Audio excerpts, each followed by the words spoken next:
হচ্ছে ঘেউ ঘেউ করবে, কাজ করতে পারবে না। দিলীপদার রাস্তা উদ্বোধন আটকাতে পেরেছে? পারেনি। আমার বারুইপুর ঢোকা আটকাতে পেরেছে? পারেনি। যত করবে আমরা ওয়েলকাম। রাজ্যে নির্বাচনী উত্তাপের মাঝে লাল মাটির দিলীপ ঘোষের সমর্থনে এবার দাঁড়ালেন বালি মাটির শুভেন্দু অধিকারী। রাজ্যে বিরোধী দলনেতা শুভেন্দু অধিকারী 100% সমর্থন করলেন দিলীপ ঘোষের বক্তব্যকে, তাও আবার সাংবাদিকদের সামনে। খড়গপুরে দিলীপ বাবু যা বলেছেন একদম সঠিক কথাই বলেছেন। প্রসঙ্গত 2021 সালে এই দিলীপ ঘোষের হাত ধরে বিজেপিতে যোগদান করেন আজকের বিরোধী দলনেতা শুভেন্দু অধিকারী। তারপর হলদি নদী দিয়ে অনেক জল গড়িয়ে গেল। কখনো কখনো দিলীপ ঘোষ আর শুভেন্দু অধিকারীর মধ্যেকার সম্পর্কে শীতলতা দেখা গেল।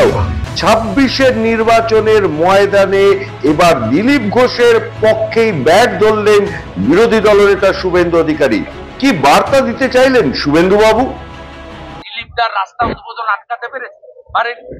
আমার বারুইপুর ঢোকা আটকাতে পেরেছে? পারেনি। নিখিলদের কোর্টে হাজরান বন্ধ করেছে? পারেনি।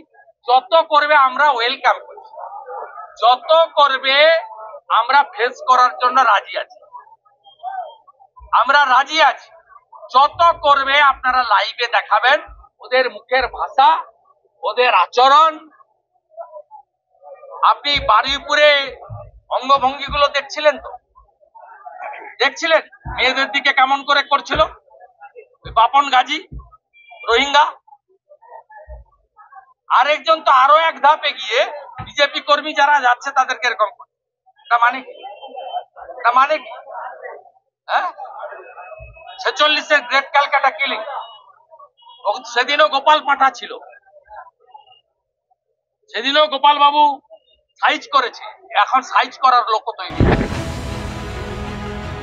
তবে হলদিয়ার মঞ্চ থেকে যেভাবে শুভেন্দু অধিকারী নানান প্রশ্ন তুলে তৃণমূল সরকারকে নিয়ম করে সমালোচনা করছেন, তেমনি 180 ডিগ্রি ঘুরে দিলীপ ঘোষের বক্তব্যকে সমর্থন করে রাজ্য বিজেপিতে কি ঐক্যের বার্তাই তুলে ধরতে চাইলেন 26-এর নির্বাচনের দিকে তাকিয়ে শুভেন্দু অধিকারী।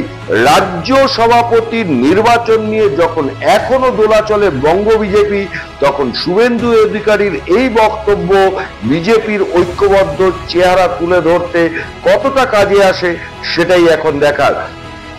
পূর্ব মেদিনীপুর থেকে মিলন পণ্ডার রিপোর্ট, নিউজ পোল বাংলা।